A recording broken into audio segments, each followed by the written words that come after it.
여러분 안녕하세요. 믿음직한 원불대, 믿고 보는 원불대의 원영입니다.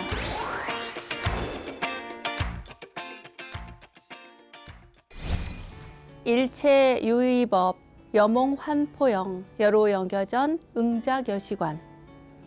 일체의 유의법, 즉 모든 형성된 것들은 꿈과 환상과 물거품과 그림자 같으며 이슬과 번개와 같으니 응당 이와 같이 보아야 하리라. 네, 오늘은 금강경의 가장 유명한 구절이죠. 금강경 4구계 가운데 하나 선택해서 원불대에 출발해 봤습니다. 이 개송은 금강경의 요지를 아주 간결하게 담고 있죠. 불교의 핵심을 또 설명하고 있다고 해도 과언이 아닙니다. 금강경은 대승불교의 경전 가운데 하나로 이 공사상이죠. 공과 무상의 진리를 담고 있습니다. 또한 대한불교 조계 중에 소위 경전, 그러니까 핵심이 되는 중심 경전이기도 하죠. 소개해드린 금강경 4구계의 구절은 모든 존재와 현상이 다 무상하고 덧없으며 실체가 없음을 깨닫도록 설명하고 있는데요.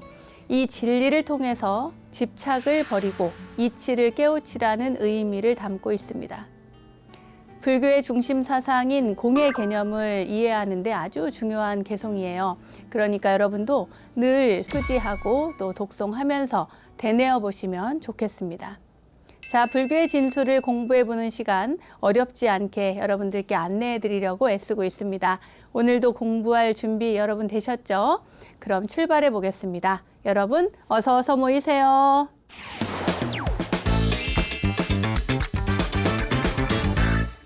원영스님의 불교 대백과 실전편 첫 순서는 알고 보면 약이 되는 수많은 불교 이야기들과 불교 지식을 내한해 원불대의 지식 플레이 순서입니다.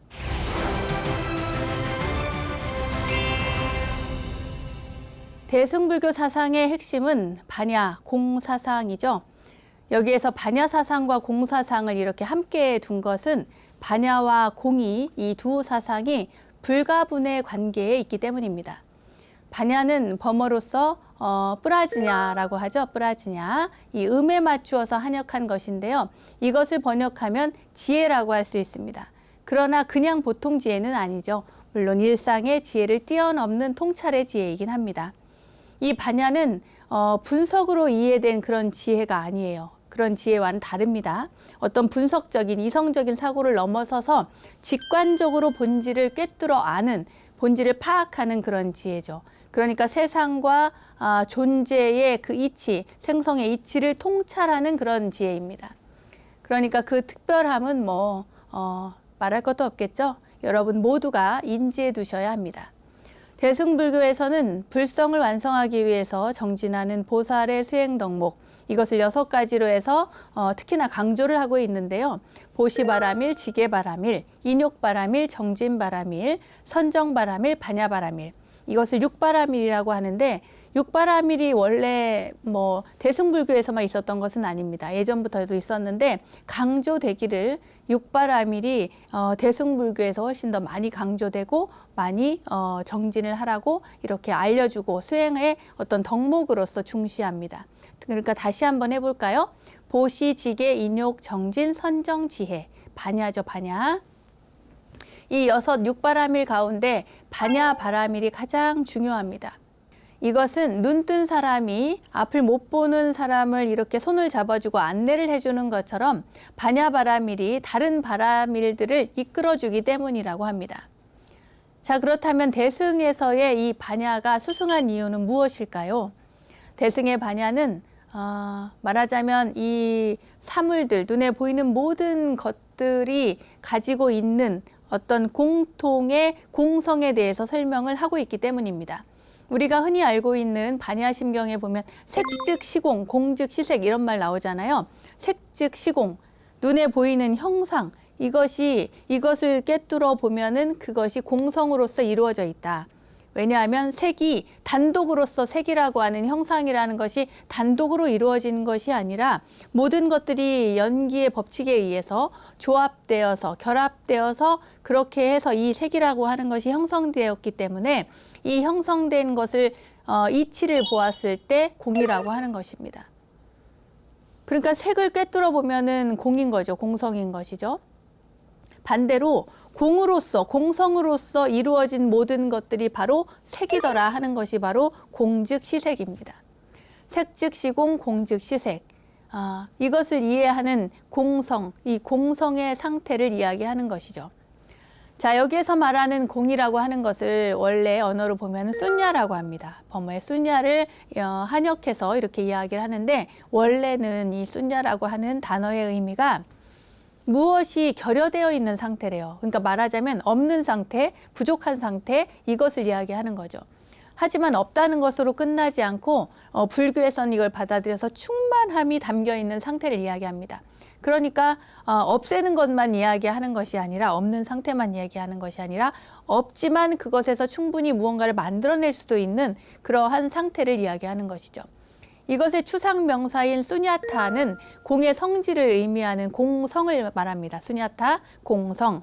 그리고 뭐 인도에서는 숫자로서 이제 0을 이야기하기도 하죠. 의미하기도 하죠. 이 수냐가 그러니까 말하자면 불교에 도입이 되어서 예전부터 무아라고 하는 무아 사상과 관련되어서 결합이 되어서 설해지고 있습니다. 그래서 모든 것을 이렇게 공이라고 관찰할 수 있어야 되는 거예요. 우리가 눈에 보이는 모든 것들이 공성으로서 이루어져 있다라고 하는 것을 알아야 된다는 거죠.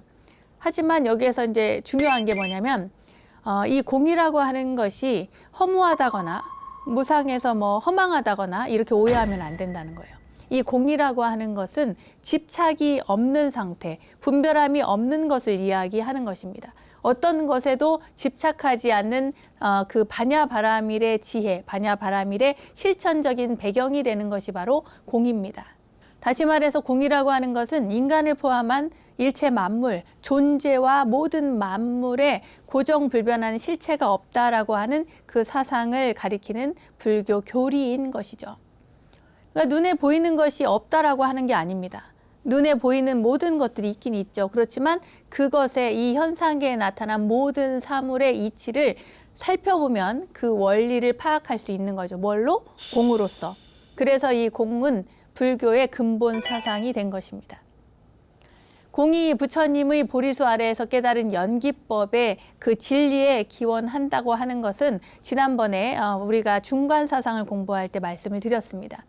이 공사상은 말하자면 중간 사상, 중도를 관하는 그 중간 사상과도 아주 연관이 되어 있고, 그리고 연기의 가르침, 연기성과 공성은 거의 같은 입장이다라고 하는 것. 그 연기법의 바탕을 두고 중간 사상이 나왔고, 중간 사상은 결국 중도를 말하며, 중도는 곧 공성을 이야기한다. 일체의 만물은 단지 원인과 결과로서 이렇게 얽혀져서 상호 의존적인 관계에 있기 때문에 이것은 무아이다. 어떤 것이 단독으로서 혼자서 홀로서 독립된 상태로 이렇게 존재하지 않는다. 모든 것들이 서로 상호 연관되어 있는 의존적인 관계에 있기 때문에 이것이 무아이고, 무아이기 때문에 바로 공이라고 이야기하는 것입니다. 사물이 공하다고 관찰하는 이 공관이 바로 반야지혜이고요.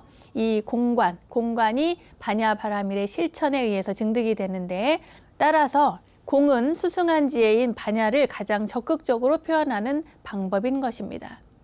자, 반야와 공은 다른 두 개념인 것 같지만 이 손과 손바닥의 관계처럼 하나일 때 보살의 육바라밀이 원만히 성취될 수 있기 때문에 함께 이해해야 할 불교의 핵심 사상이라는 것을 여러분 꼭 기억하십시오. 자, 그럼 여기까지만 설명하고요. 반야와 공사상에 대한 다양한 문제들을 통해서 다시 한번 공부해 보도록 하겠습니다. 그럼 문제 풀러 함께 가보도록 하죠. 자, 그럼 반야 공사상에 대한 문제를 풀어보도록 하겠습니다. 첫 번째 문제입니다. 반야심경 본문에서 구체적으로 열거되는 내용과 가장 거리가 먼 것은 1. 18개 2. 삼선근 3. 12연기 4. 사성제.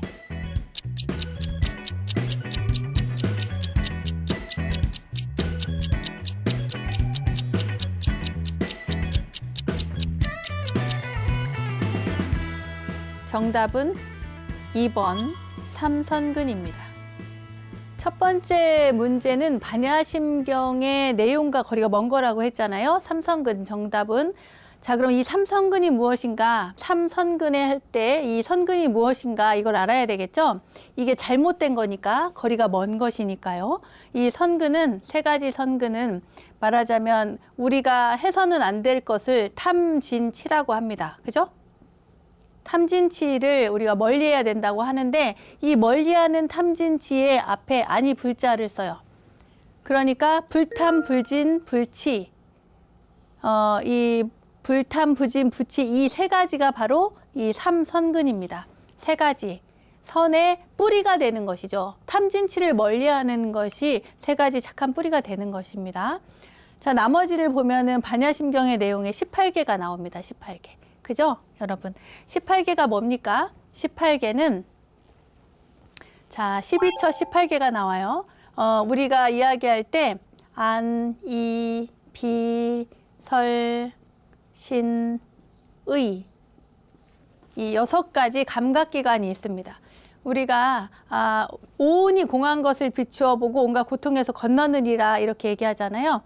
처음에 반야심경에서는 말하자면 이 오온에 대해서 중점적으로 설명을 하는데 이 오온에 대한 설명이 끝난 다음에 나오는 것이 바로 이 안이비설신이도 없고 뭐 이런 내용이 나와요. 이 안이비설신이라는 것은 말하자면 우리의 육근 6가지 감각 기관을 얘기합니다.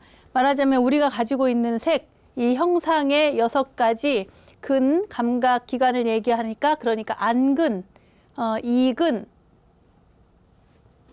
비근, 네, 설근, 신근, 의근 이렇게 나온단 말이에요. 6가지 감각 기관, 가지고 있는 기관을 얘기합니다. 그런데 이 안근, 이 눈이라고 하는 눈, 귀, 코, 혀 이렇게 나가는데 이 눈이라고 하는 것은 무엇이 있어야 돼요? 뭔가 보이는 것이 형상이 있어야 됩니다. 그죠? 색이 있어야 되는 거잖아요. 색깔이 있든지. 그러면 여기에서 바라보는 이 경계를 색이라고 합니다. 색. 그래서 경계, 나타나는 그 대상이 되는 것을 안근의 대상이 되는 것을 색경이라고 그래요. 이근의 대상이 되는 것은 소리죠. 귀는 뭘 듣죠? 소리를 듣지 않습니까? 그래서 성근이에요. 성경이에요. 자, 그래서 이렇게 색, 성, 향, 미, 촉, 법 이렇게 나옵니다. 여기까지 이해하셨죠, 여러분? 코는 냄새를 맡고 입은 미각이고 신은 피부는 이 느낌, 감촉을 얘기하고 의근, 머리의 작용은 바로 법, 이 세상의 만물을 법으로서 표현을 하기 때문에 법이 바로 경계입니다. 법경이죠. 그러니까 색경, 성경, 향경, 미경, 촉경, 법경 이렇게 되는 거예요. 안근, 이근, 비근, 설근, 신근, 의근 이 6가지 근에 말하자면 6가지 경계, 6가지 경계를 이렇게 대해서 이렇게 보여드리면 이 2가지가 서로가 말하자면 대상이 된다라고 하는 것을 여러분 알 수가 있겠죠. 그죠? 이 6개와 이 6개가 만나야 무언가가 나타납니다. 그죠? 이 12가지 앞에 있는 근과 이 대상이 되는 이 12가지를 우리는 보통 12처라고 하고요. 그리고 여기에서 나타나는 것을 안식이라고 합니다. 눈이 무언가 대상을 보았을 때 거기에서 나타나는 식을 안식이라고 한다는 거예요. 근데 재밌는 건 뭐냐면 안이비설신의가 눈이 색 경계만 봤다고 해서 거기서 안식이 생기지 않습니다. 여기에는 반드시 뭔가 식이 작용을 해야 된다는 거예요. 그렇죠, 여러분? 눈이 뭔가를 봤으면 그냥 본 것으로 끝나잖아요. 근데 안식이 생기려면 뭐가 있어야 돼요? 여기에 의근의 작용이 필요하단 말이에요. 그러니까 이 안이비설신은 결국에는 이 의근의 작용이 있어야만 이 식이, 안식이 형성이 된단 말이에요. 모든 것들이 이 식의 작용이 있어야, 이 의근의 작용이 있어야 식을 만들어냅니다. 그래서 이근 같은 경우에는 소리를 들었어요. 귀를 통해서 소리를 들었어요. 그러니까 여기에는 이 식이 생기는 거예요. 이 식. 그리고 여기는 비식이 생기고 여기에는 설식이 생기고 그죠? 여기는 신식이 생기고 여기에는 의식이 생기는 거죠. 이것을 6가지 육군이 육경을 만나서 6가지 식을 만들어낸다. 이 6가지 식까지 포함을 해서 여기 12개는 12처라고 하고 이 18개는 우리가 18개라고 합니다. 18개. 그래서 이 18개에 대한 내용이 이조차도 없다라고 나오는 것이 반야심경의 내용이 바로 이 18개입니다. 거기에 나오는 내용이에요. 18개. 이제 이해하셨습니까? 자, 그런 다음에 이제 좀 지워볼까요?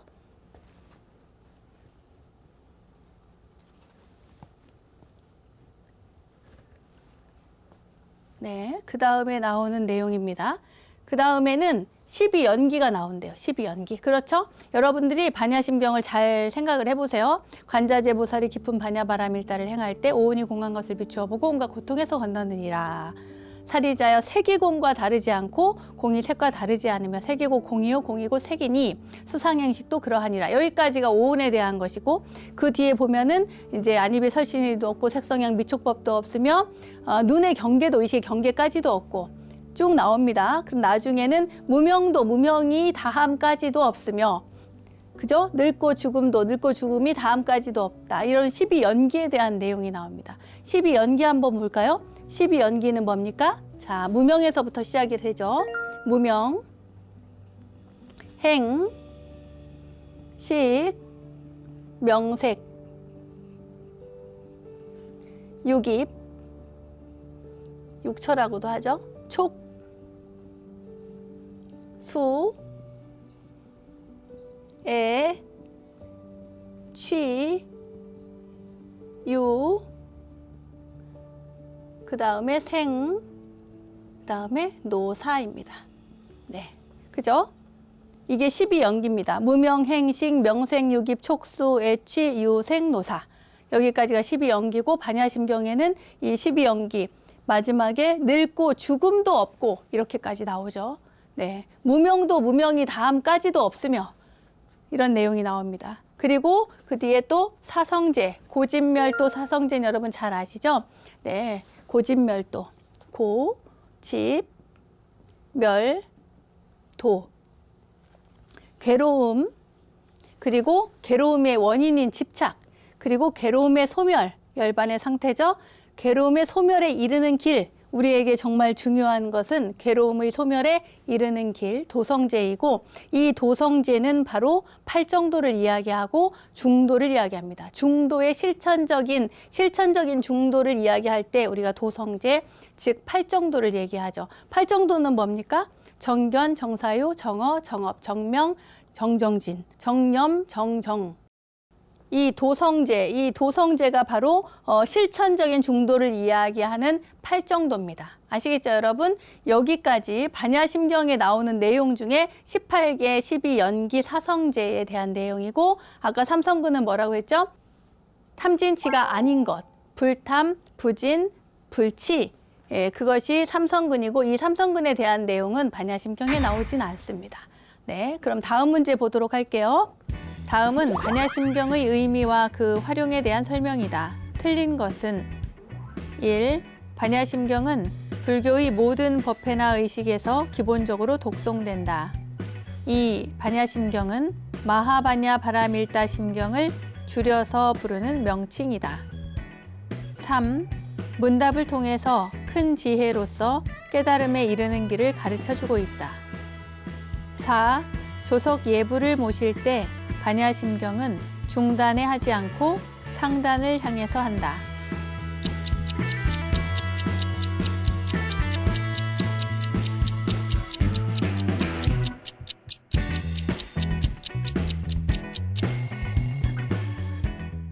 정답은 4번입니다. 조석 예부를 모실 때 반야심경은 중단에 하지 않고 상단을 향해서 한다. 반야심경의 내용이 이 중단에 하지 않고 상단을 향해서 한다고 그랬어요. 자, 중단은 어디고 그럼 상단은 어디일까요? 네, 상단은 바로 부처님이 계신 곳입니다. 부처님이 계신 곳.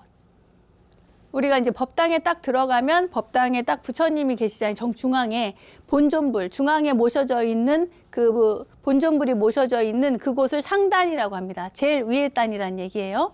그 다음에 이쪽 이렇게 왼쪽을 보면은 왼쪽에 그 신중님이 모셔져 있습니다. 말하자면 부처님과 부처님의 법을 옹호하는 대중이 모셔져 있는데 그 옹호 대중이 모셔져 있는 그곳을 신중단이라고 해가지고 중단이라고 합니다.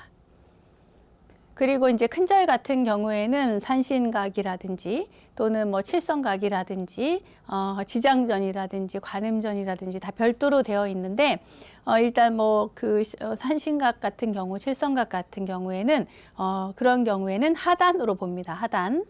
이것이 이제 같은 큰 법당에 뭐랄까요, 이렇게 상중 하단이 다 모셔져 있는 곳이 있습니다.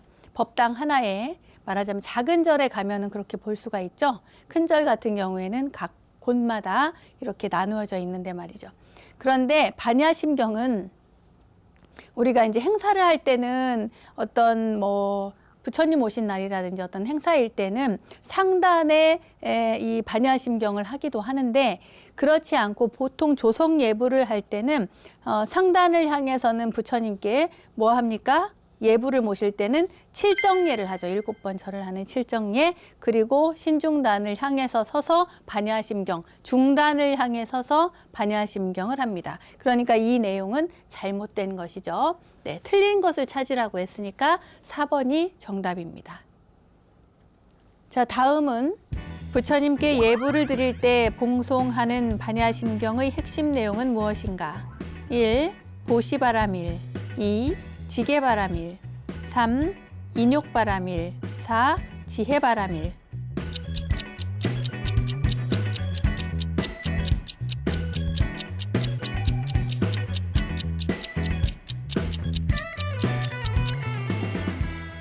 정답은 4번 지혜바라밀입니다. 반야심경의 핵심 내용은 당연히 지혜바라밀이죠.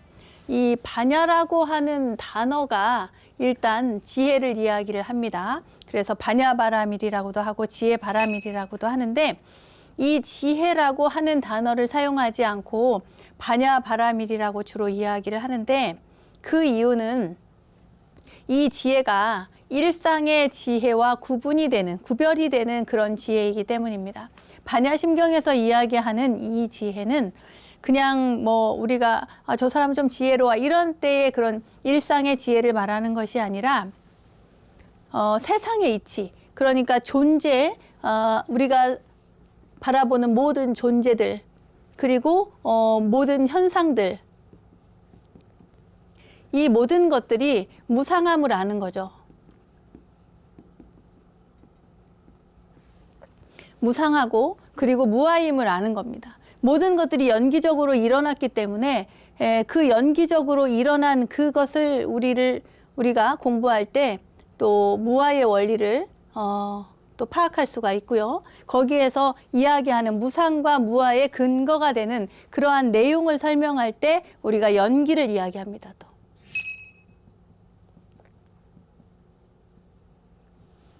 그러니까 모든 것들은 연기적으로 연하여 일어난다는 것이죠. 연하여 일어나기 때문에 무상합니다. 항상 할 수가 없는 거죠. 항상 변화하는 것이고 그리고 그 변화의 과정이라든가 여러 가지 내용들을 살펴봤을 때 혼자서 연기적으로 일어난 거니까 단독으로 혼자서 주체적인 독립적인 어떤 개체를 형성할 수가 없다. 어떠한 존재도 어떠한 일들도 현상도 단독으로 개체의 어떤 독립적인 성향을 가진 그 무언가를 가지고 딱 단독으로 이루어질 수는 없다. 그것이 무아잖아요. 그 무아의 내용까지도 담고 있는 그것을 통해서 이 존재와 현상들을 파악하니까 이것이 바로 지혜라는 거예요. 그러니까 우리는 불교는 그러니까 말하자면 우리가 신들을 이야기하잖아요. 네, 신을 이야기합니다. 불교에서는 신을 이야기하지 않잖아요. 이렇게 얘기하는데 그렇지 않습니다. 불교에서는 많은 신들이 있습니다. 불교에 많은 신들이 있고요. 다만 우리가 불교에서 인정하지 않는 것이 바로 절대신입니다. 절대신. 절대적인 존재. 일종의 말하자면 흔히 얘기해서 창조주죠. 창조주. 누군가가 이것을 만들었다. 나를 부모님이 결합해서 나를 만들어낸 것이지 누군가가 나를 만들지 않았다 이 말이에요. 모든 것들, 존재하는 모든 것들, 모든 현상들 다 누군가에 의해서 만들어지는 것이 아니다. 모든 것들은 다 인연에 의해서, 인연의 법칙에 의해서 연기적으로 일어난 것이지 누군가에 의해서 만들어낸 것이 아니다. 만들어진 것이 아니다. 그렇기 때문에 이 연기의 법칙이 바로 타 종교와 불교가 결정적으로 다른, 그러니까 창조주를 인정하느냐 마느냐의 문제로 결정적으로 달라지는 것이죠. 그 근본적인 배경이 되는 것이 바로 연기법이고, 이 연기를 아는 것이 곧 반야 지혜를 이야기하는 것입니다. 그러니까 이 반야심경은 모든 내용들이 어떤 이 보시라든가 인욕이라든가 지계라든가 이런 걸 이야기하는 게 아니고요. 오로지 반야 지혜만을 이야기합니다. 세상의 이치를, 존재를 바라보고 현상을 바라보는 모든 이치를 통찰의 지혜로 이렇게 보는 것. 그 이치를 있는 그대로 보는 것. 그것을 바로 반야 바라밀, 지혜 바라밀이라고 하고, 반야심경의 핵심 내용을 그것으로서 우리가 이해할 수가 있습니다. 이해하셨죠, 여러분? 네. 반야심경의 핵심보다 지혜 바라밀, 반야 바라밀이다. 자, 그럼 간단하게 한번 짚고 넘어가 볼까요? 보시 바라밀, 보시는 뭡니까? 남에게 베푸는 거죠. 베푸는데 어떻게 베푼다? 금전적으로 어떤 재물을 베푸는 것도 있고, 네, 제시라고 하죠. 이렇게 그 부처님의 가르침을 많은 사람들에게 이렇게 알리는 것, 그리고 그 내용을 알든 모르든 여러분들이 그 내용을 다른 사람들에게 하다못해 책이라도, 불교에 관련된 책이라도 이렇게 나누어주고 하면 그것이 보시가 되는 겁니다. 그것이 바로 법보시고요. 아까는 제시였고 이건 법시였고, 그 다음에 무예시라는 것이 있습니다. 누군가가 삶이 두려울 때, 힘들고 어려울 때 그때 그를 위로하는 것, 그것이 바로 그 두려움을 없애주는 거기 때문에 굉장히 중요하죠. 공감해주고 위로해주고 그리고 두려움을 없애주는 것, 그것이 바로 보시입니다. 세 가지, 제시, 법시, 그리고 무예시. 지계바라밀은 계율을 잘 지키는 것입니다. 계율은 자기를 보호하는 보호막 같은 거죠.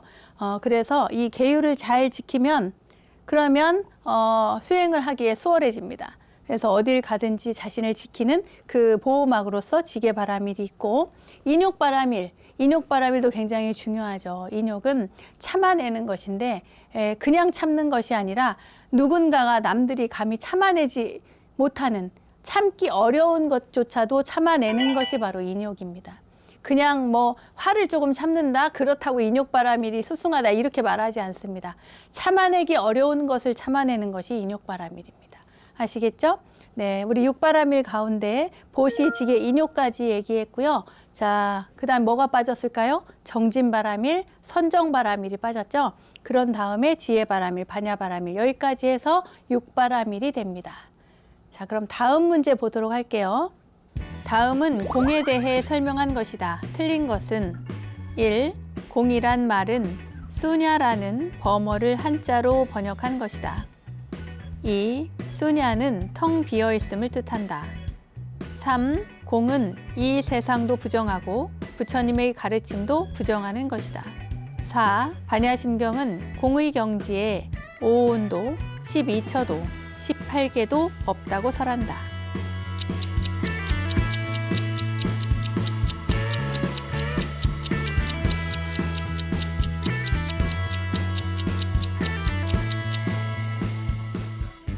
정답은 3번. 공은 이 세상도 부정하고 부처님의 가르침도 부정하는 것이다. 공에 대한 설명으로 틀린 거라고 했으니까 부처님의 가르침도 부정한 것은 아니죠. 그죠, 여러분? 이것의 정답은 3번. 공은 이 세상도 부정하고 부처님의 가르침도 부정하는 것이다. 그렇지 않습니다. 부정하는 것이 아니라 있는 그대로 받아들이는 거예요. 있는 그대로 봤을 때. 제가 앞서서도 얘기했죠. 모든 존재들, 이 존재가 어떻게 이루어졌는가, 그리고 모든 현상이 어떻게 이루어졌는가, 이 모든 것들이 다 연기로 이루어졌다. 공성으로서 이루어졌다. 그것이 변화하고 무상의 원리, 그러니까 무아의 원리, 그런 것들, 그 관계라든지 변화하는 그 원리라든지 이런 것들을 통해서 우리는 이 세상을 부정하는 것이 아닙니다. 그것을 있는 그대로 보는 거예요. 그리고 부처님의 가르침을 부정하는 것이 아니죠. 부처님의 가르침이 이것이니까 있는 그대로 받아들이는 것입니다. 네, 그러니까 이것은 공에 대한 설명이 잘못된 것이죠. 자, 위에부터 볼까요? 공이란 말은 수냐라는 범어를 한자로 번역한 것이다. 맞죠? 수냐는 텅 비어 있음. 텅 비어 있음을 이야기한다, 뜻한다, 맞습니다. 그런데 텅 비어 있다고 하는 것이 없을 무로서 해석하면 된다, 안 된다? 없을 무라고 해석해서는 안 된다. 다만 반야심경에서는 이것이 그 있다 없다의 가르침에서 이 뭐랄까 구분해서 말을 하다가 보니까 이것을 없다라고 표현하면서 뭐도 없고 색도 없고 수상행식도 없으며 안입이 설신의도 없고 색성양 미축법도 없으며 이런 식으로 없다고 얘기를 하는데 공이라고 하는 것은 텅 비어 있다는 것은 없음을 이야기하는 것이 아닙니다. 없지만 그것을 해체시키고 보면은 그것이 없다고 볼 수 있는데 없다라고 하는 무의 상태에서 다시 그 어떤 것도 만들어낼 수 있는 것이 바로 공입니다. 그러니까 이것을 단적으로 무라고 해서는 안 된다 이 말이에요. 자, 그리고 마지막 반야심경은 공의 경지에 오온도, 12처도, 18개도 없다고 설한다. 아까 12처, 18개 첫 번째 문제 풀 때 설명을 해드렸죠. 12처는 뭐였습니까? 육근과 육경이었죠. 그리고 18개는 육식이 결합이 되어서 육근, 육경, 육식 이것을 다 포함해서 18개라고 한다. 오온은 뭐였습니까? 오온은 색, 수, 상, 행식. 그러니까 이 오온은 색이라고 하는 색은 뭡니까? 이 육체죠. 이 오온이라는 것은 나를 이루는 요소잖아요. 그래서 이 형상과 수상행식, 수상행식이라고 하는 정신작용, 이 색과 수상행식이 결합해서 나를 이룹니다. 이 나를 이루는 이 요소, 몸과 육체와 정신작용, 마음이라고 하는 이것을 우리가 반야심경에서는 낱낱이 뜯어서 해체시켜서 색이라고 할 것이 없다. 색은 곧 공이다. 텅 비어있다. 색은 곧 공이다. 색이라고 하는 것은 홀로 존재하는 것이 아니라 여러 가지 연기적 요소에 의해서 색이 이루어지기 때문에 그것을 공이라고 한다. 그런데 공한 것으로서 다 결합해서 만들어낼 수 있는 것이 바로 또 색이다. 이러한 이야기를 하고 있는 겁니다. 수상행식도 역시 마찬가지고요. 자, 반야심경에 대한 또 공에 대한 여러 가지 이야기, 반야공 사상에 대해서 오늘은 여기까지 공부를 해봤습니다.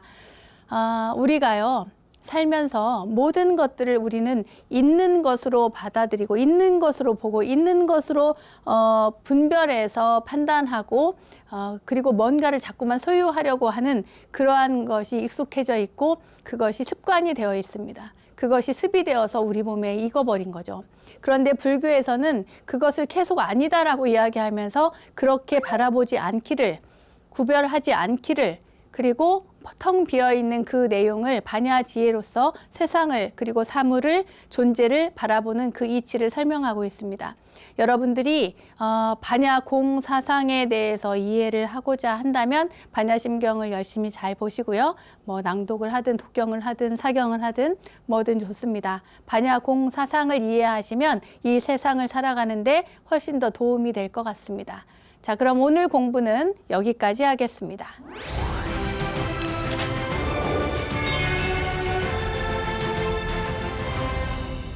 우리들 인생길에 마주한 이야기 하나로 삶을 향기롭게 만들어가는 시간, 마음 훈련의 시간, 불문입니다.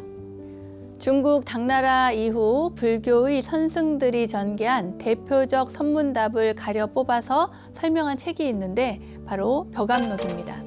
이 벽암록은 설두 중현선사가 펴낸 송고백칙에 원호 극근선사가 또다시 문제 제기와 해석을 첨가한 것으로서 송고백칙에서 이 백칙은 선문답 100가지를 말하는데요. 이 칙이라고 하는 것이 원래는 이 본보기 또는 모범이라는 뜻이라고 합니다. 따라서 송고백칙은 모범이 되는 선문답 100가지에 덧붙인 송고라고 할 수 있죠. 자, 벽암록은 진리와 깨달음이라는 말과 문자, 심지어 사고, 생각하는 것조차도 넘어서 있다는 메시지를 우리에게 전해주는 책입니다. 그래서 벽암록에 담긴 이 100가지 선문답의 이야기들은 우리가 언어와 사고를 통해서 깨달음에 접근하려는 그 시도를 깨부수는 하나의 방편이라고 할 수 있는데요. 오늘은 이 벽암록 가운데 제1칙입니다. 달마불식이라고 하는 제1칙, 달마불식에 대해서 전해드리도록 하겠습니다. 벽암록 제1칙 달마불식은 달마대사가 모른다고 한다는 거예요. 모른다, 불식, 알지 못한다. 본문에는 이렇게 나와 있습니다. 양무제가 달마 스님에게 물었습니다. 무엇이 첫 번째 성스러운 진리입니까? 이렇게요. 제1의제가 뭐냐는 거죠. 그러자 달마대사가 대답을 했습니다. 텅 비어 성스럽다고 할 것도 없습니다. 그 유명한 구절이죠. 확연무성이라는 대목이 나옵니다. 양무제가 다시 한번 말했어요. 그럼 내 앞에 있는 그대는 누구요? 이렇게요. 그러자 달마대사가 대답했습니다. 모르겠습니다. 불식, 알지 못합니다. 이 말입니다. 양무제가 이것을 깨닫지 못했다고 합니다. 달마 스님은 마침내 그 뒤에 양자강을 건너서 다른 나라죠. 위나라에 가게 됩니다. 양무제는 그 후에 이 일을 지공 스님에게 질문을 했어요. 지공 스님이 그때 이야기를 했습니다. 폐하는 이 사람을 아십니까? 라고요. 이 사람은 누구예요? 달마대사죠. 그러자 양무제가 말을 했죠. 모르겠습니다. 이렇게요. 지공선사가 이야기합니다. 그분은 관음대사이시며 부처님의 심인, 마음도장, 심인을 전하는 분이십니다. 라고요. 그제서야 양무제는 후회하고 마침내 사신을 보내서 그분을 다시 모셔오려고 했습니다. 그러자 지공선사께서 말하기를 폐하께서는 사신을 보내서 모셔오려고 하지 마십시오. 온 나라 사람이 부르러 가더라도 그는 돌아오지 않을 것입니다. 이렇게 이야기를 했다는 겁니다. 굉장히 중요하고 유명한 이야기입니다. 그래서 여러분들 가운데에는 이 이야기를 알고 계시는 분들도 많이 있을 겁니다. 양무제가 누굽니까? 양무제라고 하면요, 이 불교를 굉장히 많은 이들에게 전파한 아주 유명한 황제입니다. 그리고 본인도요, 스스로 굉장히 수행하려고 하고, 전국에 막 이제 탑도 많이 세우고, 불사를 굉장히 많이 했대요. 절도 많이 짓고, 그리고 스님들에게 공양도 많이 하고요. 또 출가도 많이 시키고. 그래서 이 양무제는 공덕이 굉장히 많이 본인 간에는 많이 쌓고 또 나름 수행도 하고 이런 분이었습니다. 그랬는데 달마대사에게 가서 깨달음에 대한 걸 묻죠. 물었는데 뭐라고 해요? 달마대사는 그런 성스러운 진리 같은 건 없다라고 얘기를 하는 거예요. 확연무성이라고. 자, 여러분 금강경에 보면 무유정법이라는 이야기가 나옵니다. 정해진 법이 없다는 거예요. 그런데 금강경에서는 상을 내지 않는 것을 굉장히 중시하죠. 이 양무제는 자기가 그 공덕을 짓고 수행을 하고 하는 모든 것들에 대해서 상을 낼 뿐만 아니라 생각이 이미 있는 거예요. 정해진 것이. 성스러운 어떠한 진리라는 것이 따로 별도로 있다라고 생각을 하는 거죠. 그런데 이 달마대사는 뭐라고 합니까? 성스러운 진리 같은 것은 없다. 확연무성이에요. 그렇게 성스러운 것 같은 건 없다라고 가르쳐 주십니다. 양무제는 이미 성스러운 진리다. 이것은 중요한 것이다라고 하는 굉장히 어떤 마음이 확고한 분별심이 있었던 거예요. 그러니까 이는 부처이고 이는 중생이다. 이것은 깨달음의 내용이고 이것은 무엇이다라고 하는 명확한 구분이 나름대로 분별이 있었던 거예요. 거기에 걸려서 멈춰진 것이죠. 그것을 일깨워주는 것이 바로 이 화두입니다. 달마대사의 가르침인 것이죠. 우리는 종교에 대해서도 마찬가지입니다. 종교에 대해서도 많은 편견, 많은 가르침에 대한 어떤 분별심 이런 것들이 있습니다. 자, 이 화두를 들은 여러분께 다시 한번 묻겠습니다. 여러분들은 어떠한 분별심을 가지고 있습니까?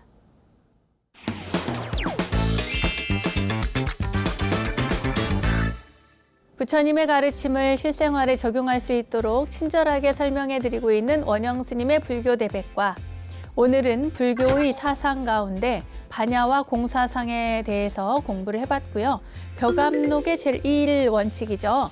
달마 불식에 대한 이야기도 전해드렸습니다. 자, 알매지혜가 가득한 시간 원불대, 오늘은 여기까지입니다. 원불대와 함께 불교 공부는 물론 삶의 지혜를 찾는 시간 만들어 가시기 바라고요. 자, 공부하는 원불대, 수행하는 원불대 여기서 마치겠습니다. 다음 시간에 또 만나요. 감사합니다.